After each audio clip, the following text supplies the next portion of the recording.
The morning fog hadn't lifted, yet over Naval Air Station Pensacola, when Lieutenant Commander Maya Reyes walked across the tarmac, with her coffee going cold in her hand, and her service record tucked under her arm.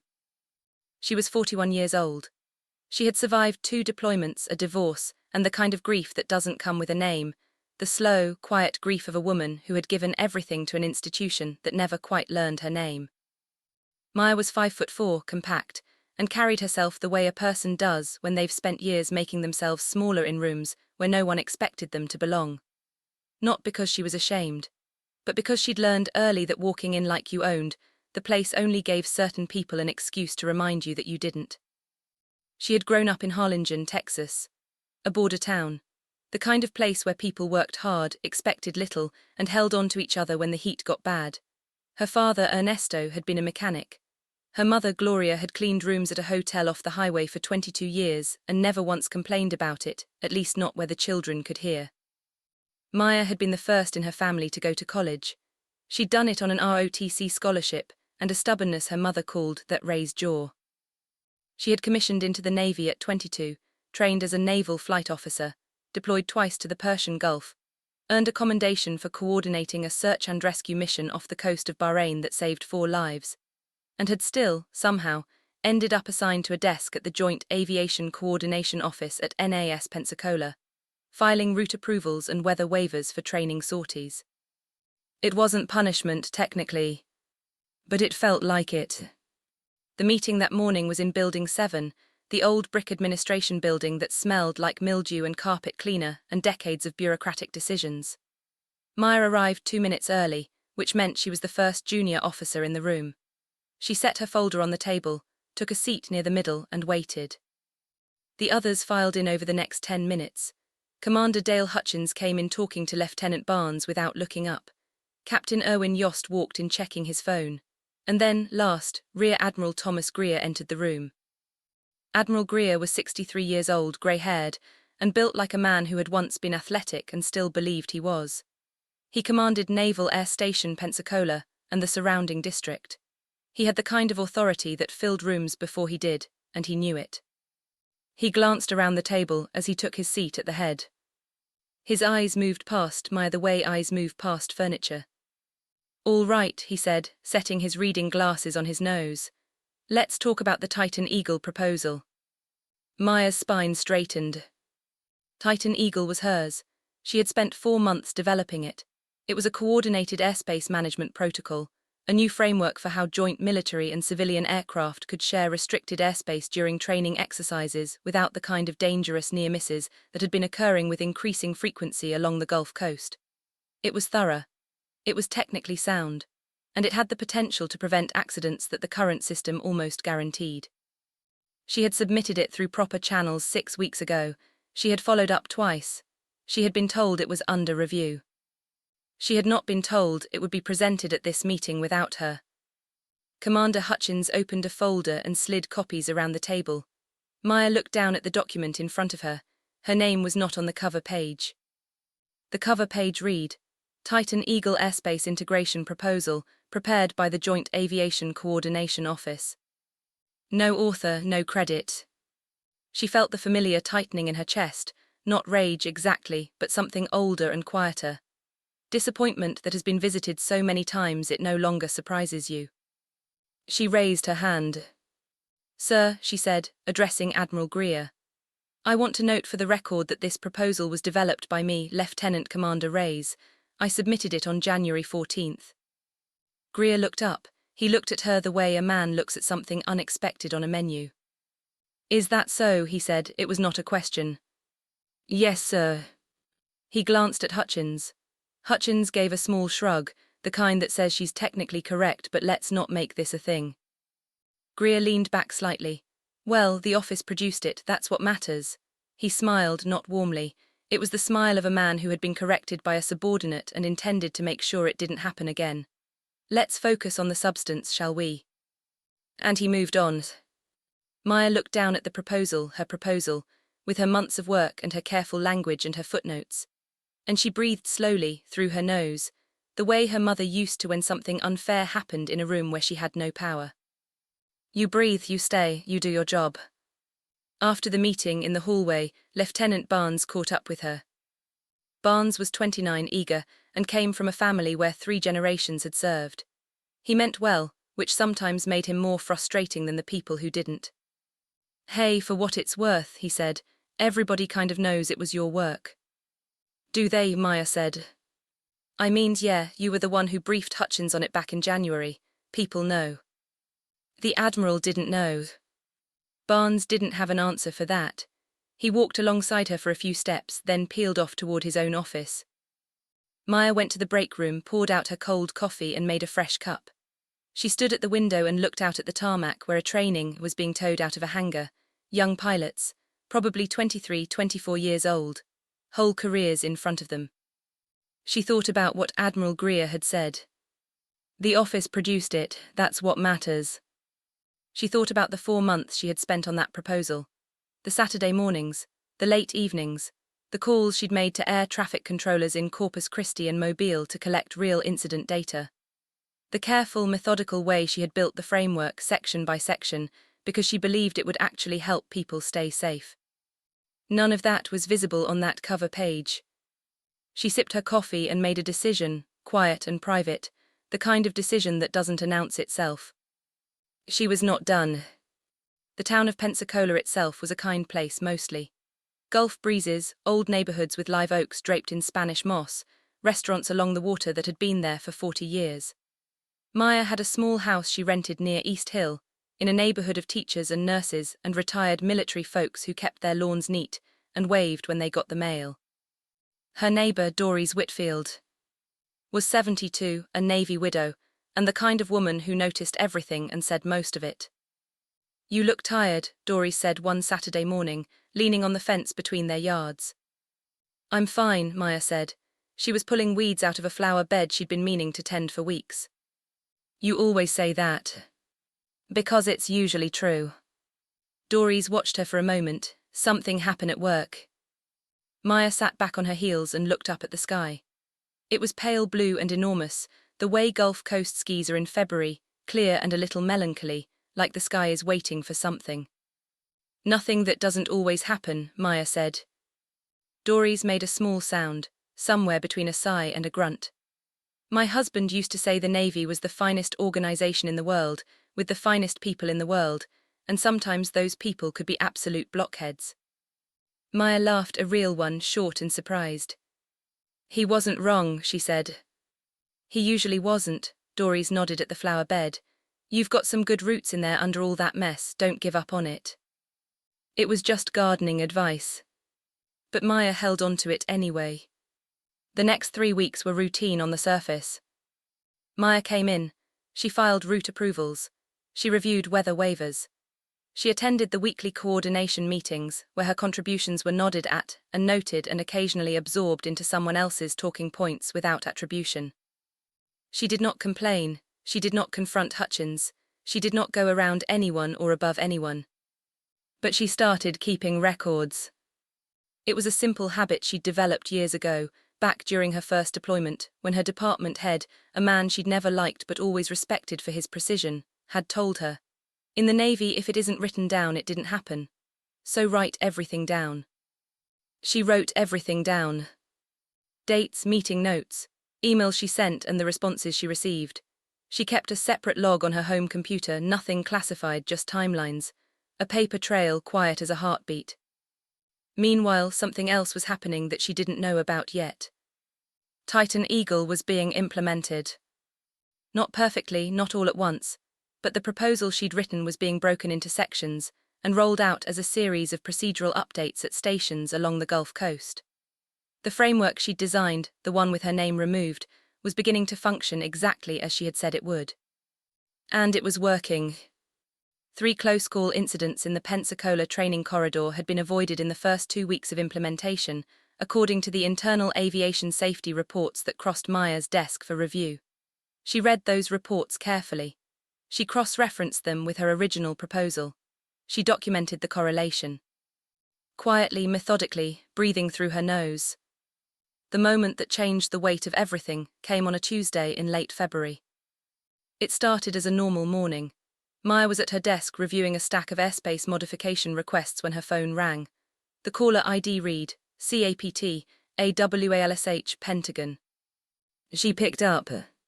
Lieutenant Commander Reyes. Yes, sir. This is Captain Andrew Walsh, Office of the Chief of Naval Operations. I'm reaching out because we've been tracking the early results of the Titan Eagle implementation along the Gulf Coast, and we had a few questions about the framework architecture. Do you have a few minutes? Maya was very still. Of course, sir, she said. How can I help? Well, we tried to contact the office through Commander Hutchins first, but he indicated the proposal was primarily developed by you. So here I am. She closed her eyes for exactly 1 second. Yes, sir, she said. That's correct, I developed the proposal. Then you're exactly who I need to talk to. They spoke for 45 minutes. Captain Walsh asked precise, knowledgeable questions, and Maya answered every single one of them, not because she had prepared for this call, but because she knew her own work. She knew it the way you know something you built from the ground up, piece by piece, on your own time, because you believed it mattered. When the call ended, Maya set the phone down carefully. She looked at her computer screen, at the stack of papers on her desk, at the small photo she kept pinned near her monitor, her mother, Gloria, standing outside the hotel where she'd worked, squinting into the sun, smiling. You breathe, you stay, you do your job. She had stayed. She didn't tell anyone about the call that day. She went home, made dinner, sat on her back porch in the cooling evening air, and listened to the neighborhood settle into night. Crickets, a dog barking somewhere, the distant sound of a military transport making its approach into the airfield. She thought about her mother mopping floors in a hotel that would never know her name. She thought about her father's hands, permanently stained with engine grease in the creases of his knuckles, no matter how hard he scrubbed. She thought about her own name, missing from the cover of a document she had written, and about the voice on the phone from the Pentagon who had tracked her down anyway. The truth, she had learned, was not always fast. But it was persistent. It was more persistent than the people who tried to bury it. She went inside, made herself a cup of chamomile tea, and slept more soundly than she had in weeks. March came in warm along the Gulf Coast, the way it does in the Florida Panhandle, not quite spring but no longer winter, the air carrying salt and the first hint of the heat that would build all summer. Maya noticed that Commander Hutchins had begun treating her differently. Not with respect exactly, but with a new and careful distance, the kind a person keeps when they suspect the ground has shifted beneath them and they're not sure yet how far the movement goes. He still didn't address her first in meetings. He still had a habit of presenting her ideas as group products, smoothed down to anonymity. But he'd stopped making the small cutting remarks he'd once made without thinking, comments about her cautious style or her methodical pace, delivered with a smile that suggested slowness and carefulness were liabilities rather than strengths. She didn't trust the change, but she noted it. Lieutenant Barnes, on the other hand, had become quietly, earnestly loyal to her in the way young officers sometimes become loyal to a superior they've watched absorb an injustice without breaking. He brought her coffee occasionally. He made sure she was included on email chains she used to be left off of. He didn't make a production of it. He just did it. You know, the Pentagon called here too, he told her one morning, leaning in the doorway of her small office. After they talked to you, I mean. Hutchins was on the phone with someone from OPNAV for almost an hour. I know, Maya said. Barnes shifted his weight. Are you going to, is anything going to happen? She looked at him. He was young enough to still believe that justice moved quickly when the evidence was clear. Things take time, she said. That doesn't bother you. She thought about how to answer that honestly. It bothers me, she said, but I've learned that being bothered and being stopped are two different things. He nodded slowly, turning that over. She went back to her work. In mid-March, she received orders. Not punishment orders, nothing punitive on the surface, but a reassignment. She was being transferred from the Joint Aviation Coordination Office to a newly formed working group called the Gulf Coast Airspace Safety Task Force. The group was being stood up in response to, and this was in the official language, recent near-miss incidents in training corridors and the need for a coordinated safety framework. Her Titan Eagle proposal, officially rebranded, officially expanded. And she was being placed as the deputy director. not the director. That position went to a captain named Gerald Ford, no relation to the president, he always made sure to note, who had been in Naval Aviation Administration for 16 years, and had a particular gift for appearing to lead things he had not created. Maya read the orders twice. Then she filed them in her folder and drove home and sat in her kitchen for a long time. It was not what she'd built, it was not her name at the top, it was not the full recognition of what she had done. But it was real. It was a seat at the table where the work she had done was being turned into something that would last. She thought about the 4 women ahead of her in her own career, officers she'd watched navigate the same invisible currents she was navigating now. One had retired bitter, one had left the Navy entirely, one had made Admiral and, Maya suspected, had done it by becoming someone she hadn't started out as. And one, a quiet captain from Alabama named Morrison, who Maya had only met twice, had simply kept going, done her work, and outlasted every person who had tried to define her by their own small imagination.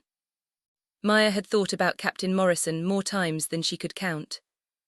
The task force met for the first time in early April in a conference room at the Naval Aviation Museum complex. A fitting location, Maya thought, surrounded by old aircraft that had been built by people whose names were mostly forgotten.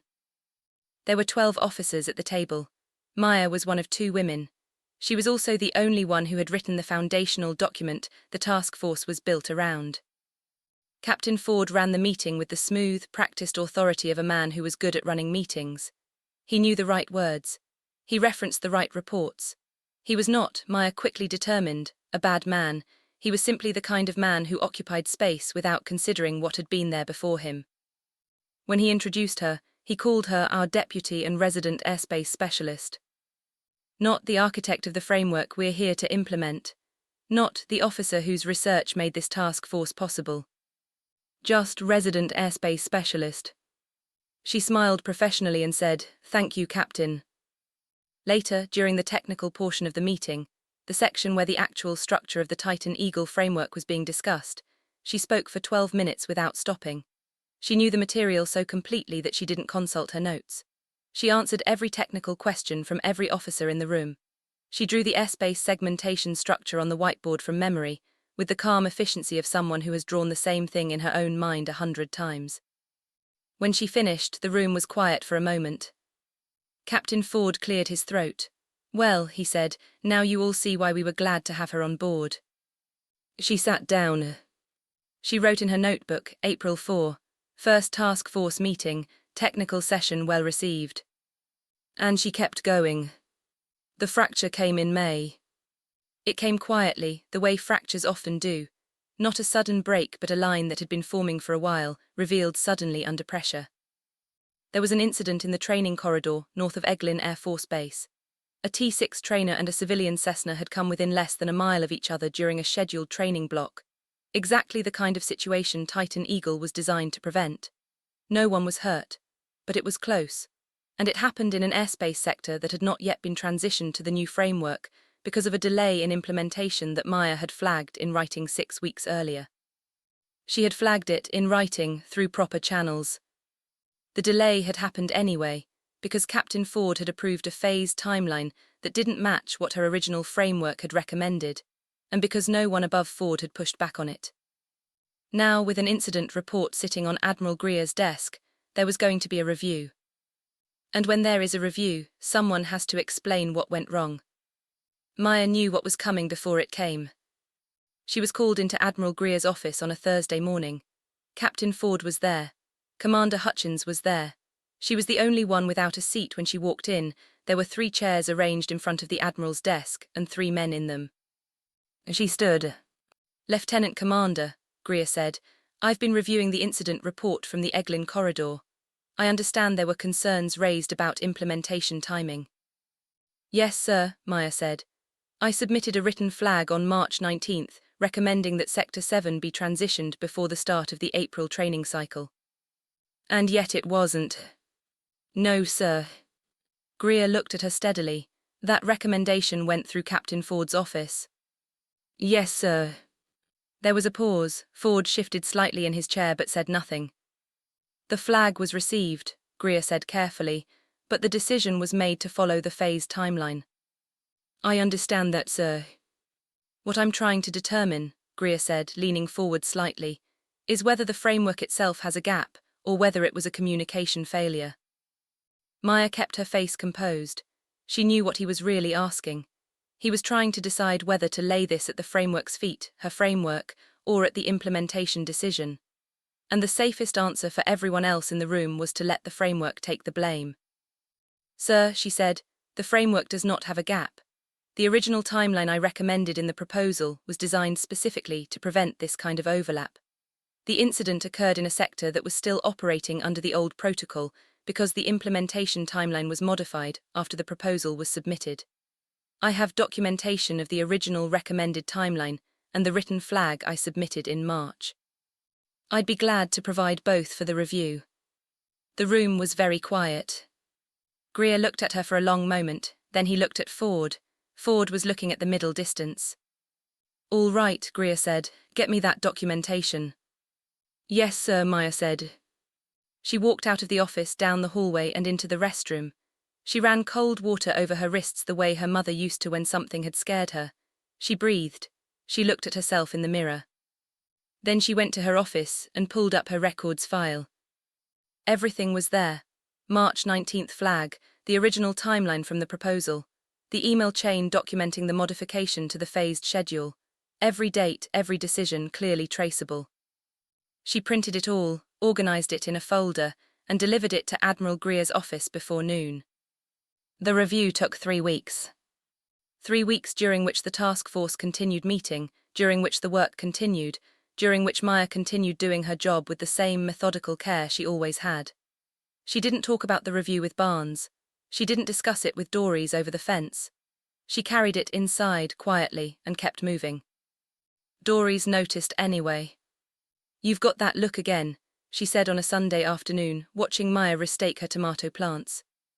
What look? The one where you're thinking so hard it's almost visible. Maya pressed a stake into the dark soil. I'm fine. You keep saying that. Because it keeps being true. Dories was quiet for a moment, then she said, my husband went through something like this once, early in his career. Somebody took credit for his work on a navigation system. He was furious, didn't sleep for weeks. What did he do? Nothing at first, then more nothing. Then one day the people who'd taken credit got into trouble and they needed the man who actually understood the system. And there he was, Dories smiled. He said the hardest part wasn't being patient, it was trusting that the truth had its own kind of stubbornness. Maya pressed the last stake into the ground and looked at the small green plants coming up between them.